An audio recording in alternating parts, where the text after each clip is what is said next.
Colorado MMA News here. I'm here again with Collin Anglin, who as of 2 weeks ago is now a UFC fighter after winning the contract with an epic victory over Muhammad Naimov on Dana White's Contender Series. So Collin, welcome back.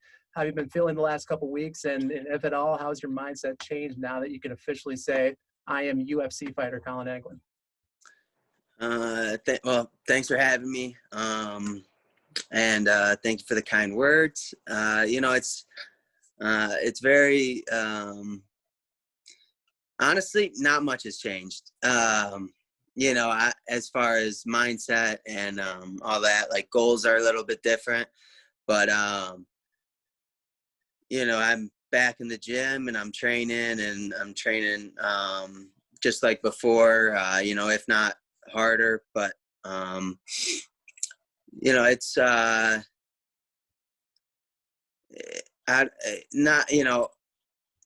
nothing really has changed that much other than fighting for the UFC now. Cool. Yeah, and so how would you describe the experience of fighting? And so that was your first, I'm guessing that was your first time fighting in Vegas. So how would you just describe that experience of, flying there, going through the whole fight week, and then also knowing that you were going to be on national television for the first time? Yeah, it was a great experience. My friends that have been on the show before and just like my coaches and stuff, they made sure to, tell me to just enjoy the experience leading up to it. And just enjoy it all. And I did. It was, we had to be quarantined and stuff like that, but the UFC took, good care of us, and it wasn't, I don't know, I had a good time. I brought my video games and, brought my PS4 and played video games pretty much, for the whole time. And it was interesting. Fighting in Vegas, fighting at the UFC Apex was cool. We like my locker room was like the entire gym, which was kind of nice. And then the entire experience was awesome. It was definitely a little bit weird walking out to like absolute silence. But then, when the fight started, it's just, you don't even think of those things. Yeah. Curious, how did you pass the time on the PS4? What were you playing? Ghost of Tsushima. Okay. It's I don't know. I just bought a PS4 like a month ago or something like that, just to play a few games. So this was one of those games that I wanted to play. Oh, cool. Yeah. So going into the fight, so what was your game plan going into it, and how well did you feel that you executed it? Yeah, the game plan going in was just to pressure forward and, strike into takedowns. And I thought I did a pretty good job of executing that game plan. I think that in the first round, I was a little slow to start that, which, kind of bums me out a little bit. But then, like, somewhere around I haven't gone back and watched the fight yet, but somewhere like in that first round, I think I flipped that switch and started executing my game plan. And as soon as I started executing my game plan, I felt that the fight was mine. Oh, yeah. And so when you get off to a start like that, that's not quite ideal. Would you say it's more frustrating that you get off to that start at all, or would you say it's more encouraging that you could come back from that adversity, especially in such the dominant way that you did? Yeah, like I think looking back at it, it's something that I'm like, okay, is a small hiccup that doesn't normally happen and shouldn't, I don't think will happen again. But so it's not like I'm mad at myself or anything. It's more just like, and even in the fight, you know, I wasn't even thinking, I wasn't, you know, you don't think like, oh man, that was a bad start or anything like that. You know, in the fight, I was just like, okay, like let's get back to the game plan, and you know, that was it. But yeah, I didn't think I was like in that much trouble in the fight.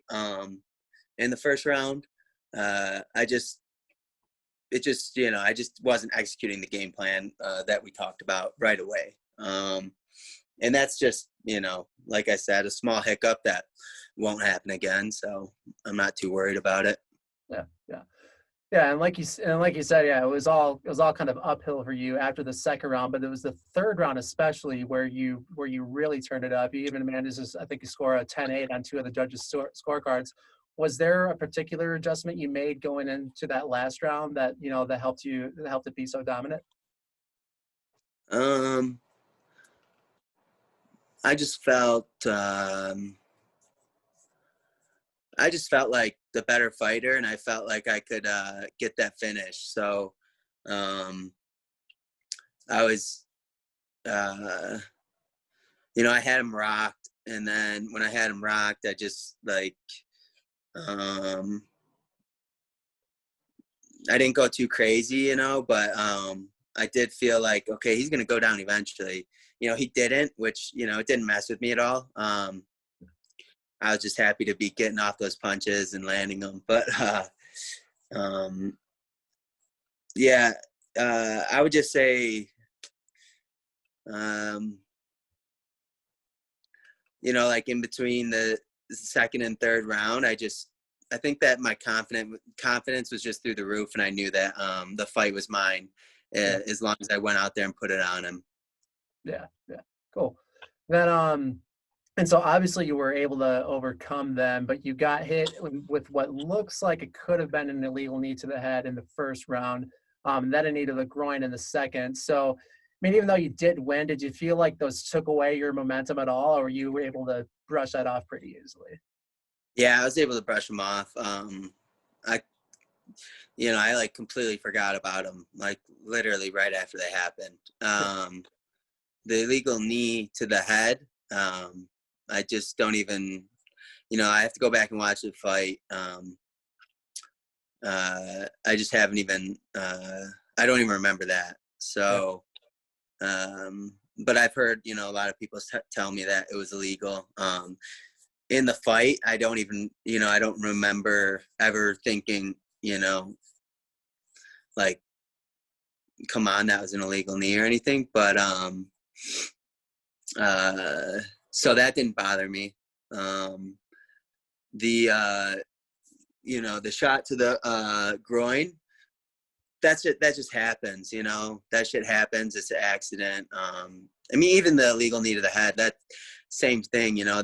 That stuff happens. It's not like he was trying to be malicious or anything. And so when things like that happen, it doesn't bother me. I know that it was an accident, and I'm just like, you know, recover and go back at him, you know.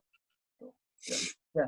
And so you were the biggest underdog on the card. Did that irk you at all? Did it maybe motivate you even more? Or were you just kind of indifferent to it? How did you respond to that?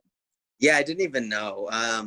Like I didn't even look. I don't like to look at that stuff beforehand. There's just no point, you know.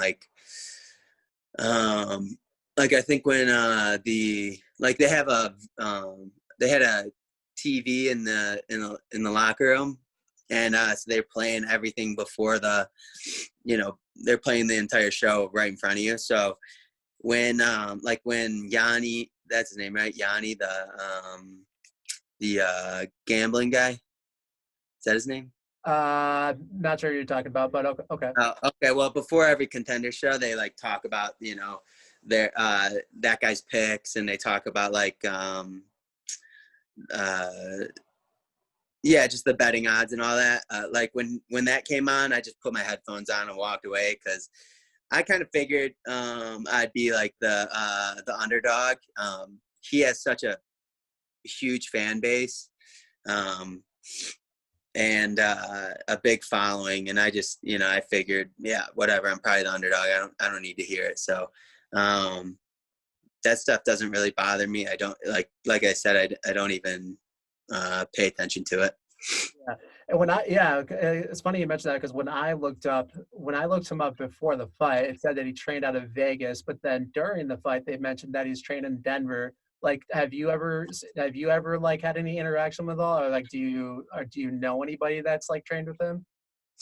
No, I didn't know that he trained. I didn't know where he trained.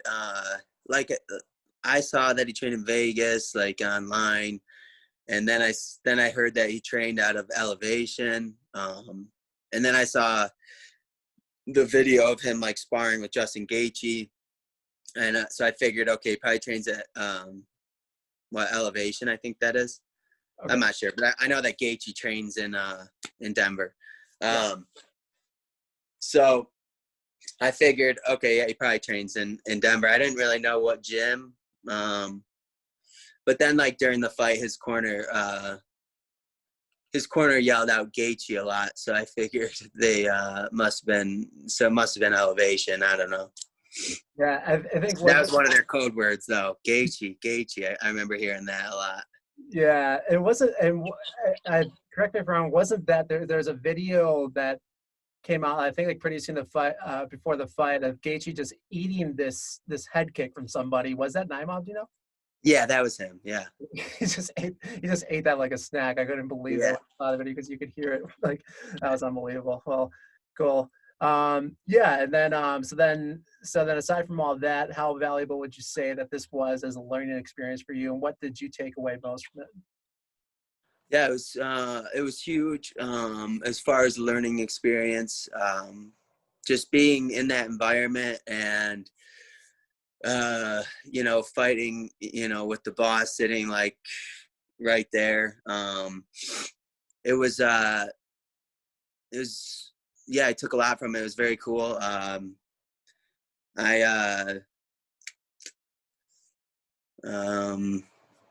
It just really makes me look forward to my UFC career and like my debut and everything. I'm really pumped for that now. And I would say, like, just, being in that environment and kind of knowing how it works a little bit. I know that Contender Series is a little different than like a UFC show, but just fighting in that building and all that, you know what I mean? Yeah.